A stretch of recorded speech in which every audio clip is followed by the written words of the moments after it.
Haleluya, haleluya, haleluya. Salam saudaraku, renungan pagi KPI Mayum Kayim pada hari Minggu tanggal 2 Juli 2023 atau pada tanggal 12 Tamus 5783 diambil dari 1 Raja-Raja 16 ayat 8 yang berkata demikian saudaraku. Pada tahun ke-26 masa pemerintahan Asa, Raja Yehuda, Ela anak Baesa menjadi raja atas Israel di Tirsa selama 2 tahun. Saudaraku, perikop yang baru saja kita dengar dalam bacaan renungan pagi ini adalah tentang Ela, Raja Israel. Saudaraku, Ela adalah anak daripada Baesa, Raja Israel sebelumnya, saudaraku. Dan dia adalah melanjutkan sebagai pemerintahan atau raja setelah ayahnya, saudaraku. Dan dia memimpin bangsa Israel selama 2 tahun, saudaraku. Kenapa? Ternyata terjadi pemberontakan, saudaraku. Pemberontakan yang dilakukan siapa? Yang dilakukan oleh panglima perangnya sendiri yang bernama Zimri, saudaraku. Dan Zimri membunuh terhadap Raja Ela ini, saudaraku. Saudaraku, kitab suci mencatat seperti ini. Bagaimana raja-raja di daerah utara ini, saudaraku, yang disebut Israel, yang memiliki ibu kota Samaria ini, saudaraku. Raja-raja saling membunuh. Namun di Yehuda tetap masih masa pemimpinan Raja Asa, saudaraku. Jadi saudaraku, ini yang menjadi renungan bagi kita. Kenapa Israel seperti itu? Masih mengikat dosa Yeroboam sebelumnya, saudaraku. Dan Yeroboam inilah yang masih pengaruh daripada spirit Yeroboam yang berdampak terhadap keturunan raja-raja berikutnya, terhadap yang memimpin Israel, sehingga dosa terjadi atas bangsa ini. Dan rajanya tidak lama kemudian saling membunuh, terjadi seperti itu. Saudaraku, ini yang menjadi renungan bagi kita. Kita harus memahami hal ini, betapa dosa Yeroboam yang melakukan pelanggaran-pelanggaran keluar dari hukum Bapa Yahweh, yang ada 4 hal yang dia kerjakan, saudaraku. Yaitu apa? Pertama, dia tidak menyembah kepada Bapa Yahweh kembali, saudaraku. Saat terpecahnya Israel menjadi 2 ini, Israel Utara dan Israel Selatan, dia memasang atau membuat lembu-lembu emas untuk mereka sembah.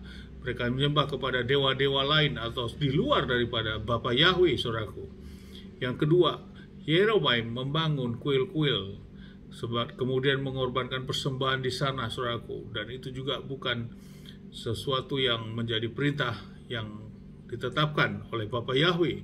Yang ketiga, dia mengangkat imam-imam bukan dari orang-orang Lewi. Yang keempat, dia membuat hari-hari raya di luar daripada hari-hari raya yang sudah ditentukan oleh Bapa Yahweh di dalam kitab Imamat 23. Saudaraku, inilah yang menjadi hal dosa yang berkepanjangan terus sampai generasi-generasi seterusnya.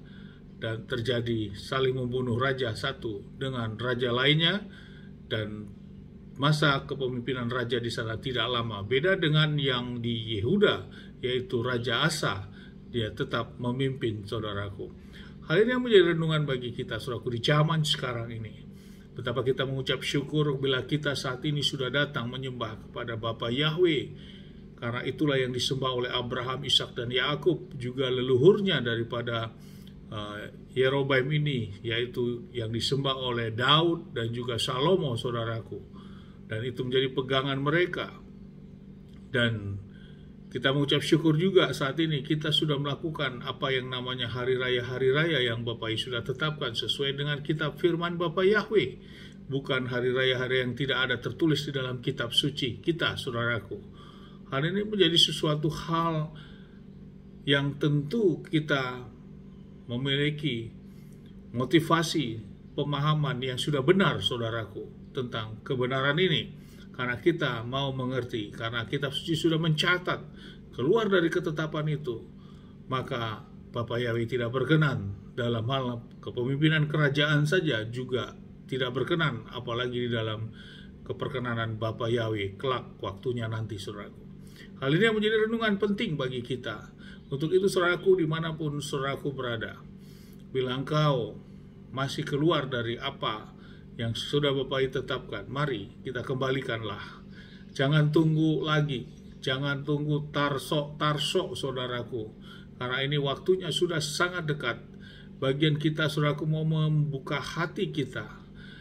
Saat ini banyak sekali orang-orang pintar, saudaraku, dan orang-orang pintar dalam hal firman, dalam hal berdalih, namun yang mau menurut akan kebenaran firman, dan mau penurutan, dan mau untuk melakukan pemuritan, inilah orang-orang yang sulit untuk didapat saat ini. Oleh karena apa? Inilah teknologi yang tentu berpengaruh juga kondisi saat ini. Mari saudaraku, inilah waktunya kita mengucap syukur karena kita sudah mengerti akan kebenaran ini, dan kita terus berjuang untuk melakukan itu, saudaraku. Dalam perjuangan ini tentu kita terus ada peningkatan-peningkatan di dalam iman kita. Iman kita juga terus, saudaraku, dimurnikan terus, saudaraku, sehingga memiliki iman-iman yang berkualitas di dalam Bapa Yahweh, di dalam Adonai Yeshua HaMashiach. Amin. Sukses besar buat kita semua, maju terus dalam iman. Bapa Yahweh memberkati. Shalom.